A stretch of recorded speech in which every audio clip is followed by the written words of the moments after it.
Déployée à l'étranger pendant 9 mois. Je suis rentrée chez moi pour découvrir que mes parents avaient transféré l'acte de propriété de ma maison à ma sœur en utilisant de faux documents légaux. Ils comptaient sur le fait que je ne reviendrais pas vivant. Salut tout le monde. L'histoire d'aujourd'hui va vous sidérer. Mais très rapidement, si vous appréciez ce contenu, cliquez sur le bouton d'abonnement. La chaîne a été un peu calme ces derniers temps et votre soutien est essentiel pour que tout continue. C'est parti. Post original. Moi, 30H, je viens de rentrer d'un déploiement de 9 mois pour découvrir que je ne suis plus propriétaire de ma maison. Mes parents ont d'une manière ou d'une autre transféré l'acte de propriété à ma sœur pendant que j'étais à l'étranger. J'ai un besoin urgent de conseils juridiques. Je ne sais même pas par où commencer. Je suis assis dans une chambre d'hôtel en ce moment parce que je ne peux pas entrer dans ma propre maison. La maison que j'ai achetée il y a 3 ans avec mes économies de déploiement et un prêt VA. La maison où je prévoyais de commencer ma vie après avoir terminé mon contrat de service l'année prochaine. Laissez-moi revenir en arrière et tout expliquer correctement, car j'ai besoin de mettre ça au clair dans ma propre tête aussi. Je m'appelle James, je suis militaire d'active dans l'armée de terre en service depuis 8 ans. Il y a 3 ans, j'ai acheté une modeste maison de 3 chambres dans notre ville natale en Ohio. Rien d'extraordinaire, mais elle était à moi. 180 000 dollars que j'ai pu payer avec mes économies et un prêt VA. J'étais si fière de cette maison. La première personne de ma famille à posséder un bien immobilier avant 30 ans. Ma situation familiale a toujours été compliquée. Mes parents, Robert 58H et Patricia 56S, n'ont jamais été très doués avec l'argent. Papa a travaillé dans la construction jusqu'à ce que son dos le lâche il y a 5 ans. Et maman a été réceptionniste à temps partiel dans divers bureaux au fil des ans. Ils ont vécu d'un salaire à l'autre toute ma vie et je les aide financièrement depuis que je me suis engagée. Ma sœur, Émilie 28F, est l'enfant chéri. Elle l'a toujours été. Pendant que je rejoignais l'armée, juste après le lycée, elle est allée à l'université pour laquelle mes parents ont trouvé de l'argent, on ne sait comment. Elle a obtenu son diplôme en commerce et travaille maintenant dans l'immobilier. Elle a toujours été la préférée de maman et papa, et j'ai accepté cela il y a longtemps. Avant mon déploiement, je vivais seule dans la maison. Je leur avais proposé de rester avec moi plusieurs fois lorsqu'ils étaient entre 2 locations, mais ils ont toujours refusé, disant qu'ils ne voulaient pas s'imposer. Émilie a un bel appartement en centre-ville et n'a jamais proposé de les aider, mais c'est typique. Quand j'ai reçu mes ordres de déploiement il y a 9 mois, j'ai fait ce que je pensais être la chose responsable à faire. J'ai donné une clé de la maison à mes parents et leur ai demandé de passer de temps en temps d'arroser les plantes, de ramasser le courrier, de s'assurer que tout allait bien. J'ai mis en place des paiements automatiques pour toutes les factures et l'hypothèque depuis mon salaire militaire. Je leur ai même laissé de l'argent liquide pour toute réparation d'urgence qui pourrait survenir. Je ne leur ai pas donné de procuration, c'est important. J'ai une procuration militaire établie avec mon meilleur ami de mon unité, Tyler 31H, qui est resté au pays. Sa portée est limitée et n'inclut certainement pas la vente ou le transfert de biens immobiliers.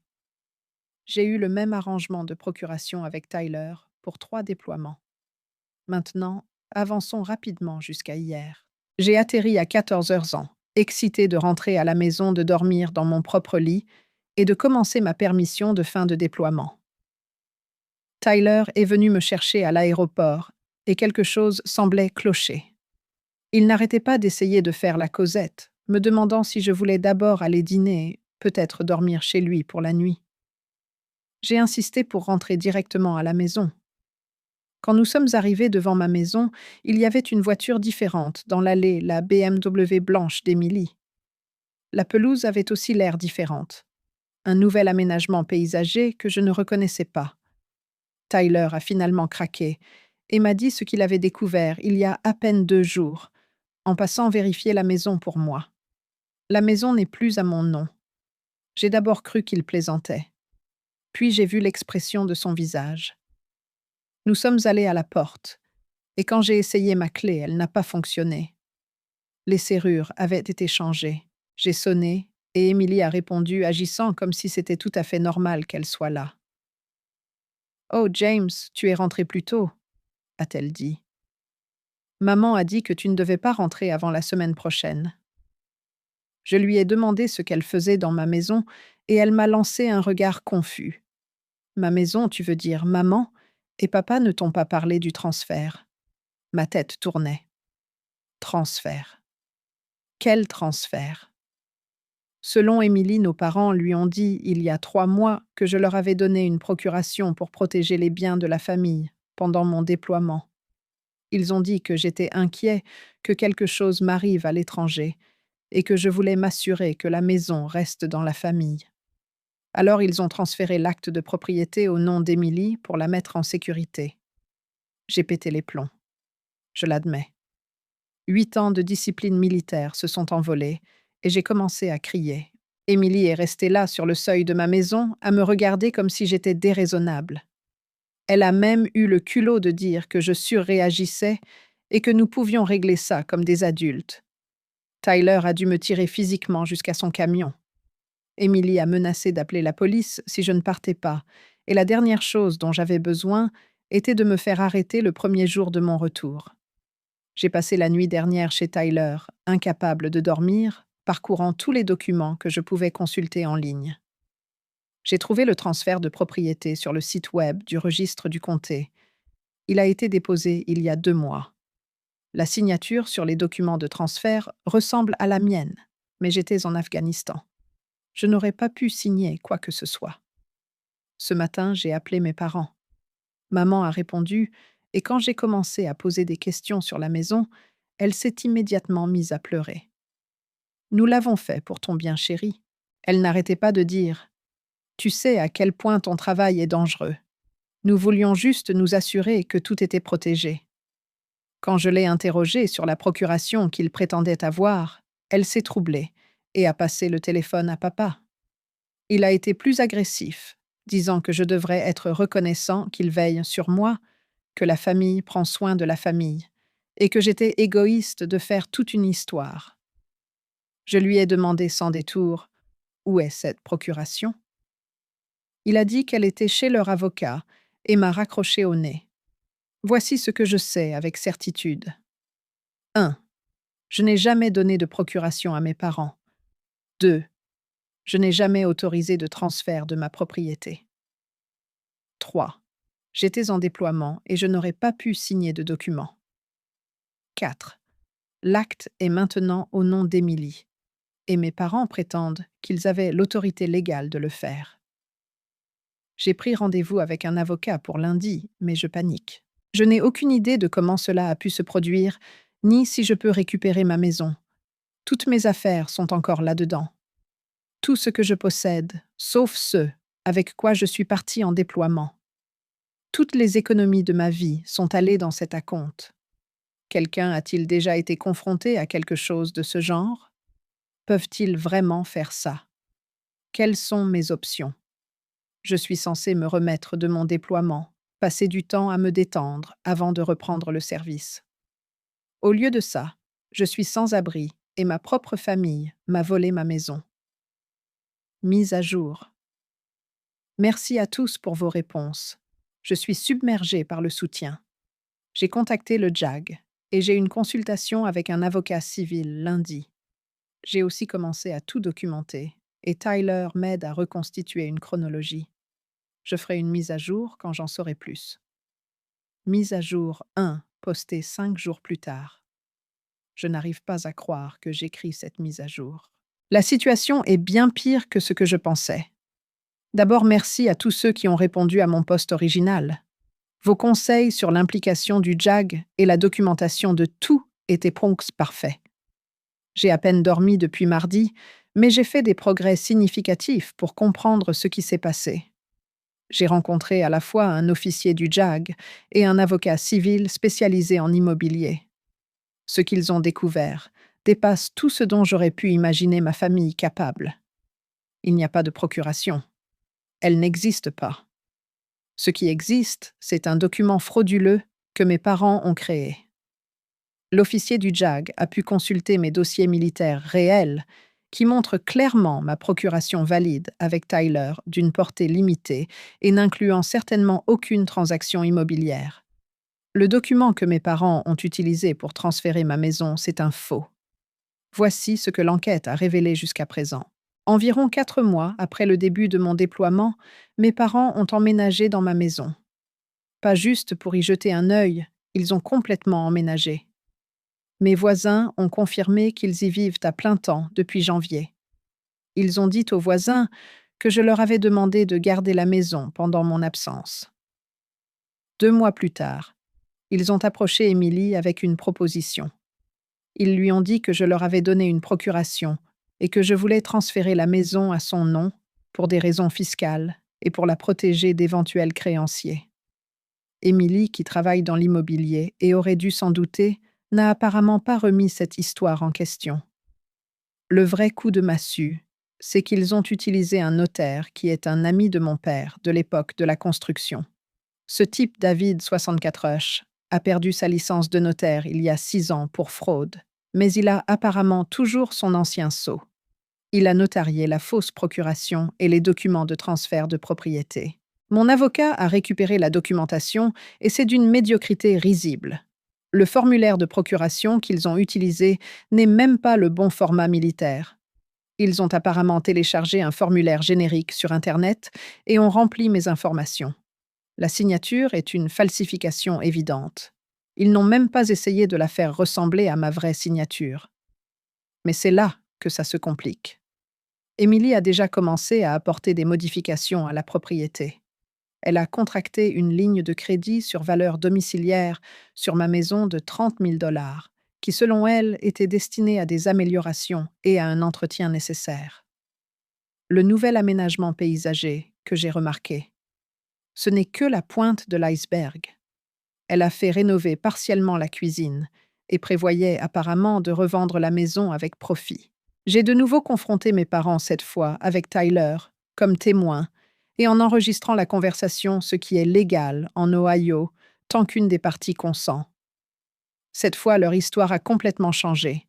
Papa a admis qu'il faisait face à une expulsion de leur location et n'avait nulle part où aller. Il savait que je les aiderais si je le pouvais, mais il savait aussi que je ne pouvais rien faire depuis l'Afghanistan. Alors, ils ont emménagé temporairement dans ma maison. Quand le propriétaire a continué à les harceler pour les loyers impayés, ils ont paniqué. Maman, en larmes, a expliqué qu'Émilie les avait pressés au sujet de leur situation financière. Elle avait honte que sa fille, agent immobilier à succès, ait des parents qui étaient essentiellement sans abri. Émilie a apparemment eu l'idée de transférer la maison à son nom. Elle a promis qu'elle les laisserait y vivre sans loyer et qu'elle me la retransférerait à mon retour. La fausse procuration. C'était l'idée de papa. Il savait que je ne serais jamais d'accord, alors il s'est dit qu'il s'en occuperait pendant mon absence et qu'ils arrangeraient ça à mon retour. Il a carrément dit « Nous sommes une famille.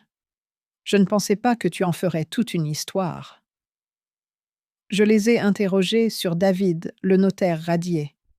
Papa est devenu défensif, disant que David essayait juste d'aider et que je faisais passer pour des criminels, des gens qui m'aiment. La conversation s'est terminée quand je leur ai dit que je portais plainte. Maman est devenue hystérique. Papa m'a traité d'ingrat et ils ont tous les deux raccroché. J'ai ensuite appelé Émilie. Elle maintient qu'elle croyait que la procuration était réelle et qu'elle essayait juste d'aider la famille. Elle refuse de me retransférer la maison, affirmant qu'elle y a investi de l'argent et qu'elle doit être dédommagée. Elle a eu l'audace de m'offrir de me racheter pour 50 000 $ moins que mon acompte initial et loin de la valeur nette que j'ai dans la propriété. Mes avocats préparent plusieurs actions. 1, des plaintes pénales pour fraude contre mes parents et David. 2, une poursuite civile contre les trois. 3, une injonction d'urgence pour empêcher Émilie de vendre ou de grever davantage la propriété. 4, une plainte auprès de la commission de l'immobilier concernant l'implication d'Émilie. L'armée a été incroyablement solidaire. Mon commandant a prolongé ma permission et m'a mise en contact avec des ressources supplémentaires. Tyler a été incroyable, me laissant rester chez lui et m'aidant à rassembler des preuves. Le plus difficile, c'est que je ne perds pas seulement une maison, je perds ma famille. Mes parents m'ont élevé en croyant que la famille passe avant tout, que nous prenons soin les uns des autres. Je leur ai envoyé de l'argent tous les mois depuis que je me suis engagée. J'ai payé des réparations de voitures, des factures médicales, des courses, quand les temps étaient durs. Et c'est comme ça qu'ils me remercient. Je ne cesse de penser à toutes les fêtes, à toutes les fois où je les ai défendus auprès d'amis qui disaient qu'ils profitaient de moi. Émilie a toujours agi comme si elle était trop bien pour nous, mais au moins elle était honnête à ce sujet. Mes parents ont fait semblant de m'aimer et de me soutenir, tout en prévoyant de me voler ma maison.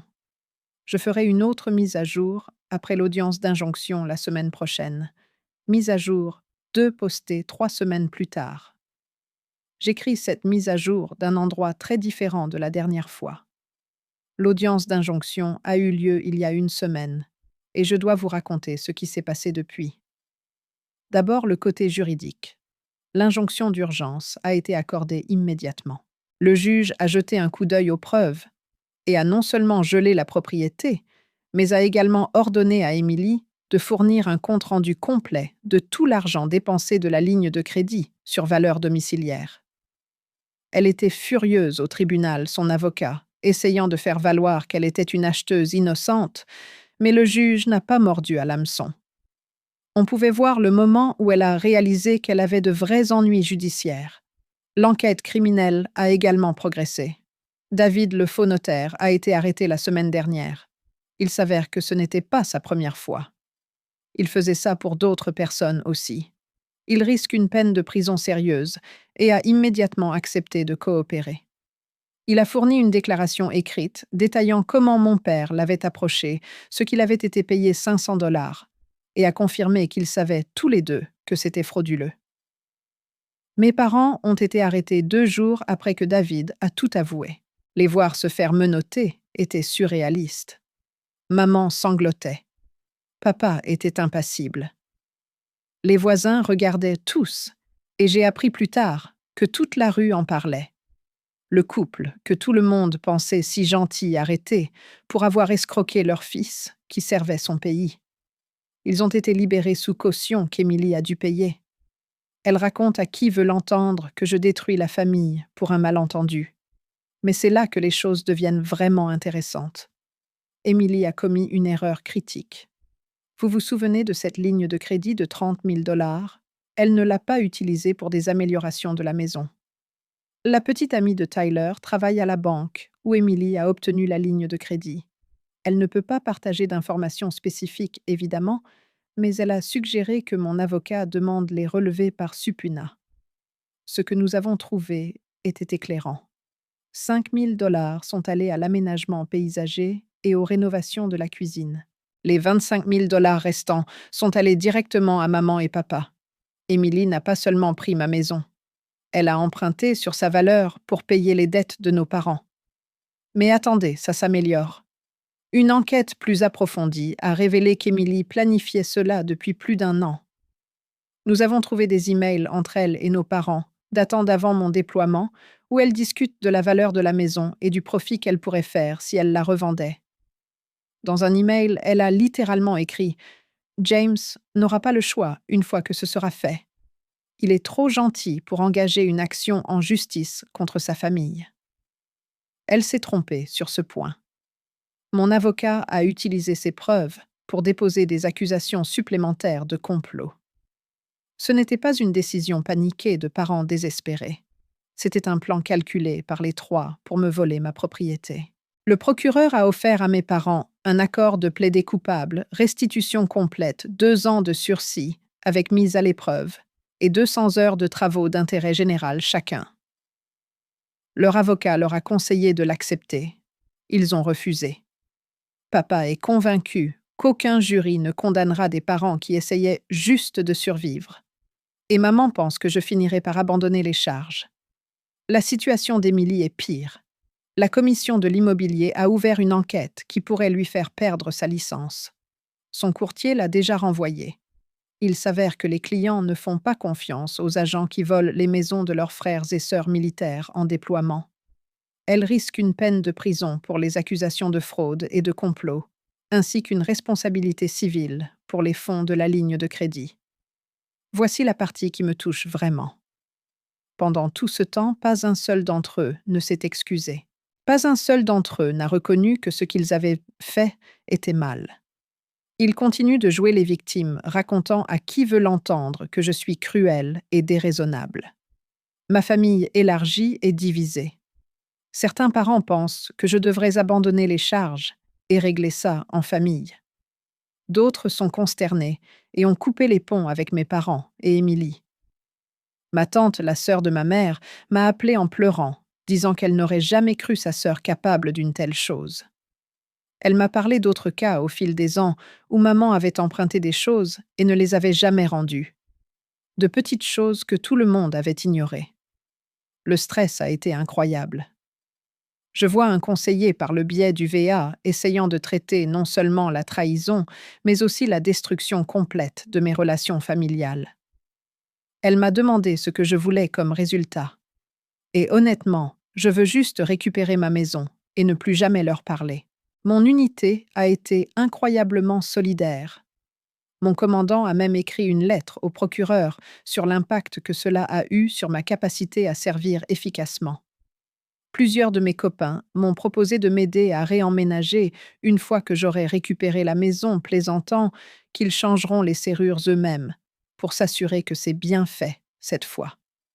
Tyler a trouvé quelque chose d'intéressant en m'aidant à trier mon courrier. Il y avait 3 demandes de carte de crédit à mon nom que je n'avais pas faites. Nous enquêtons maintenant pour savoir si mes parents ont aussi essayé d'ouvrir des comptes de crédit à mon nom. Les tuiles n'arrêtent pas de tomber. La semaine prochaine, c'est l'audience préliminaire pour les affaires pénales. Mon avocat dit qu'avec la coopération de David et les preuves par email, la condamnation est quasi certaine. La seule question est de savoir combien de temps ils purgeront. Je me suis tenue occupée à remettre ma vie en ordre. J'ai gelé mon crédit, changé tous mes comptes bancaires et m'assuré que Tyler est toujours ma seule procuration. J'ai aussi commencé le processus pour obtenir une thérapie par le VA pour gérer le TSPT de mon déploiement. Et maintenant ce traumatisme familial en plus. Une petite lueur d'espoir. Jessica, une infirmière que j'ai rencontrée à l'hôpital du VA, a été incroyablement gentille pendant tout ce temps. Nous avons pris un café quelques fois et elle a été une bonne oreille. C'est agréable de parler à quelqu'un qui n'a aucun lien avec la situation et qui ne me juge pas pour avoir poursuivi ma propre famille en justice. Je ferai une mise à jour après l'audience préliminaire, mais je voulais remercier tous ceux qui ont suivi cette histoire pour leur soutien. Vos commentaires et messages m'ont aidé à réaliser que je ne suis pas fou de me protéger, moi et mes biens. Famille ne signifie pas laisser les gens vous marcher dessus, même s'il m'a fallu 30 ans pour apprendre cette leçon. Mise à jour finale postée 2 mois plus tard. Ce sera ma dernière mise à jour sur cette situation. J'ai besoin de clore ce chapitre et d'avancer dans ma vie. L'audience préliminaire a été en un mot dévastatrice. Pas pour moi, pour eux. David a témoigné en premier et il n'a rien retenu. Il a détaillé chaque conversation, chaque paiement, chaque document qu'ils ont falsifié. Il avait même des SMS que mon père lui avait envoyés plaisantant sur le fait que j'étais trop confiant et que je ne verrais jamais rien venir. Le procureur les a présentés au tribunal et j'ai vu le visage de mon père passer de confiant à livide. Les emails entre Émilie et mes parents étaient encore pires lorsqu'ils ont été lus à voix haute au tribunal. Il y en avait un d'Émilie à maman qui disait « James a toujours été le distributeur de billets de la famille. C'est juste un retrait plus important que d'habitude. » Un autre, où elle calculait le profit qu'elle pourrait faire en revendant la maison et promettait 50 000 $ à mes parents une fois qu'elle serait vendue. Mais le pire moment a été lorsqu'ils ont diffusé la conversation enregistrée que j'avais eue avec mes parents. Entendre les fausses larmes de ma mère et l'aveu de mon père en audience publique était brutal. Plusieurs personnes dans la salle ont secoué la tête de dégoût. Tous les trois ont été renvoyés devant le tribunal pour être jugés. Le juge a rejeté la demande de mes parents pour une caution réduite, les citant comme des risques de fuite. L'avocat d'Émilie a immédiatement commencé à discuter d'accords de plaider coupable avec le procureur. 2 semaines plus tard, Émilie a craqué.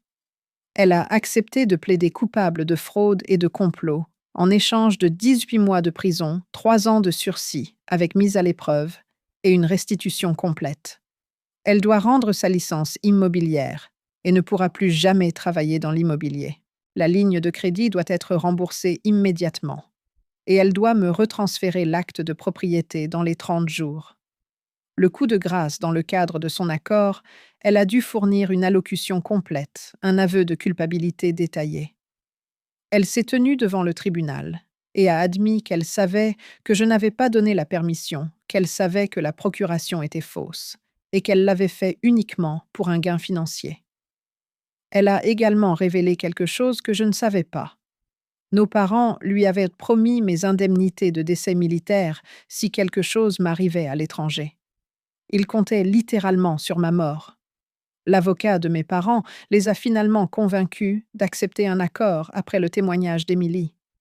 Ils ont chacun écopé de 2 ans de prison, 5 ans de sursis, avec mise à l'épreuve, et doivent rembourser toutes les factures qu'ils ont accumulées en vivant dans ma maison.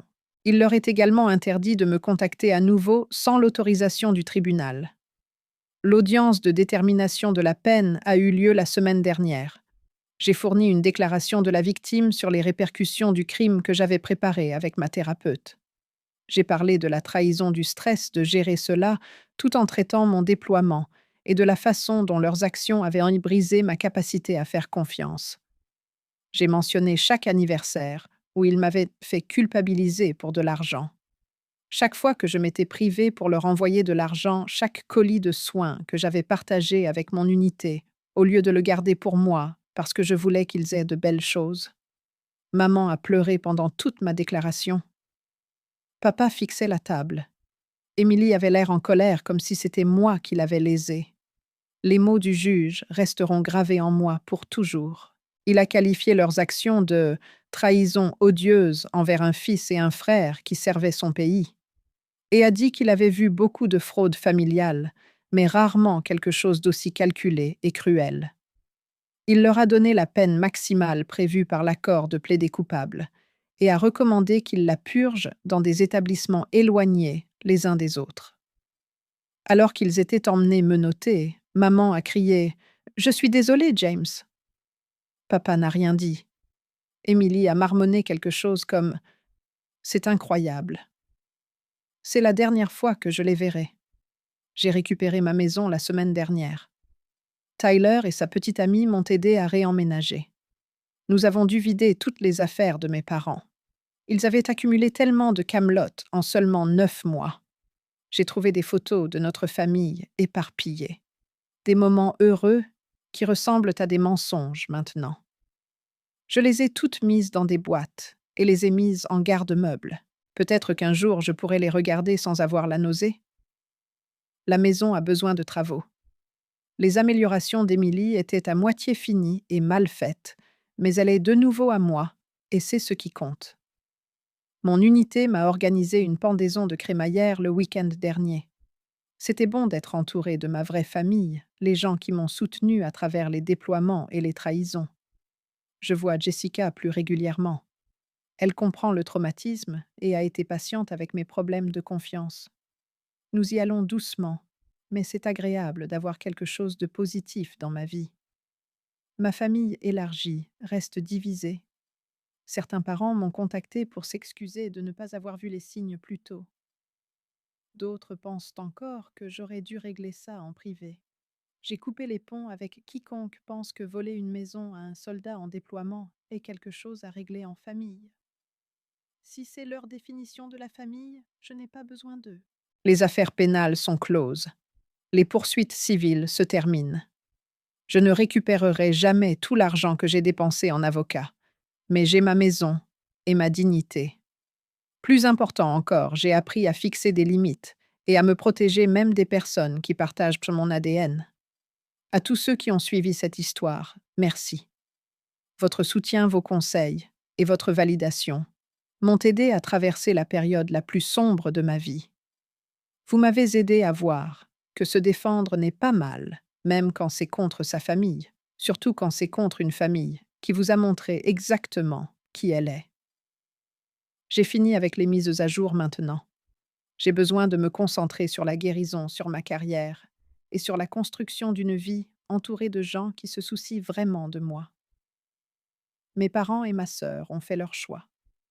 Ils ont choisi la cupidité plutôt que la famille, la tromperie, plutôt que l'honnêteté et la manipulation, plutôt que l'amour.